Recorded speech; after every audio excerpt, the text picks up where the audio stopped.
आप तमाम दोस्तों को प्रिया सिन्हा का प्यार भरा प्रणाम। जी हाँ दोस्तों, मैं पुनः उपस्थित हूँ आप सभी के समक्ष अपनी चंद स्वरचित पंक्तियाँ लेकर, जिसका शीर्षक है सच और झूठ। तो आइए अब इसे सुनते हैं। सच और झूठ।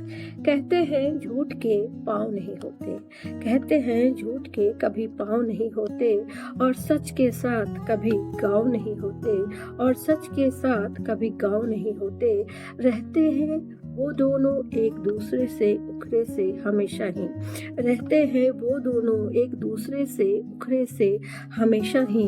कहते हैं दोनों के बीच कभी लगाव नहीं होते, कहते हैं दोनों के बीच कभी लगाव नहीं होते।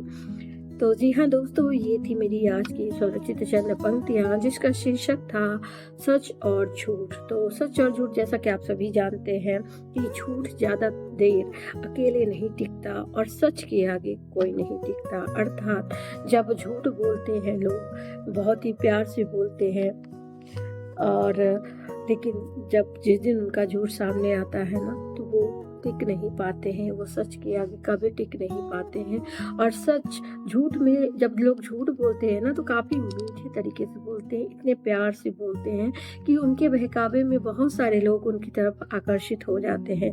लेकिन एक दिन जब उनका झूठ सबके सामने आता है, अर्थात जब सच्चाई का सामना लोग करते हैं ना, तो उनके आगे कोई भी टिक नहीं पाता, और सच अकेला ही काफ़ी होता है अपने आप को साबित करने के लिए। तो आप लाख झूठ बोल लीजिए, मीठा बनकर बोल लीजिए, शहद में या मिश्री में डुबोकर बोल लीजिए, लेकिन सच कड़वा होता है। और जिस दिन वो सबके सामने आता है ना, झूठ की बोलती बंद हो जाती है।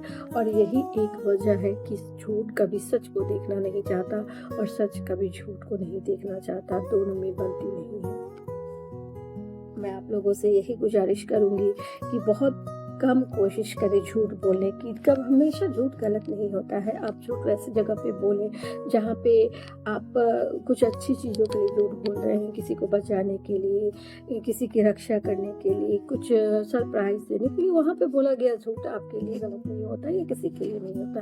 कभी कभी हम किसी को खुश करने के लिए भी कुछ ऐसे झूठ बोल देते हैं, किसी को सरप्राइज देने के लिए भी झूठ बोल देते हैं। तो वो झूठ मतलब एक मीठी सी झूठ होती है, एक नोक झोंक वाली झूठ होती है, जो किसी को खुश करने के लिए, जो किसी को एक सरप्राइज देने के लिए होती है। लेकिन अगर आप वाकई में ऐसा झूठ बोल रहे हैं जिससे किसी के जीवन में बहुत बड़ा तूफान आ जाता है, जिससे किसी के जीवन की नैया डूब जाती है, जिससे किसी व्यक्ति के जीवन में आग लग जाती है, किसी इंसान की ज़िंदगी बर्बाद हो जाती है, तो यकीन मानिए वो झूठ आपको ले डूबेगा। एक न एक दिन, जिस दिन भी सच्चाई सामने आएगी ना, उस दिन फिर कोई आपका साथ नहीं देगा।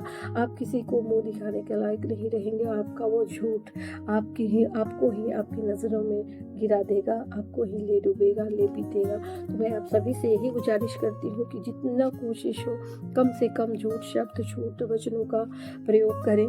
झूठ बोलकर कभी कोई कुछ भी हासिल ना कर सका है, ना कर पाएगा। तो मेरी माने, सच का साथ दे, सच्चाई के रास्ते पे चले, सच भरी बातें बोले। आप उतना ही बोले जितना आप जानते हैं, आप उतना ही कहें जितना कि सच है। यदि आपको उसकी जानकारी नहीं है तो कृपया कर आप झूठ ना बोलें। किसी व्यक्ति के व्यक्तित्व पर कोई दाग ना लगाएं, कोई आंच ना लगाएं। अन्यथा जिस भी दिन सच सामने आएगा ना, फिर आपको कुछ कहने और करने की आवश्यकता नहीं रह जाएगी। आपके द्वारा बोला गया झूठ ही आपको गलत साबित करने के लिए, आपको खुद की नज़रों में गिराने के लिए काफ़ी होगा। तो मैं आप सभी से गुजारिश करती हूँ कि ऐसा दिन देखने से बचे, ऐसी कोई भी काम ना करें झूठ के बल पर, जिससे कि आपकी ही हानि हो जाए।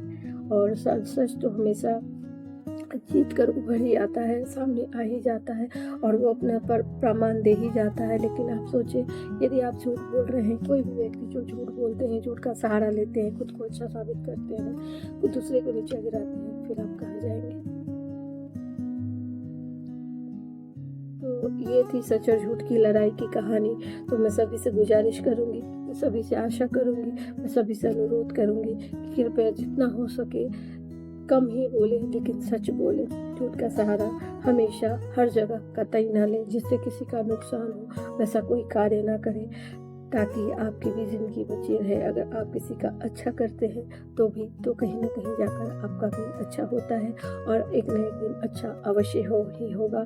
तो लोगों का बुरा ना करें, यदि आप अच्छा ना कर सकते हैं तो हमेशा सच्चाई और अच्छाई के मार्ग पर चलें, आपका भी भला होगा, औरों का भी भला होगा। तो आज के लिए बस इतना ही। प्रिया सन्हा को दीजिए आप इजाज़त। धन्यवाद। नमस्कार।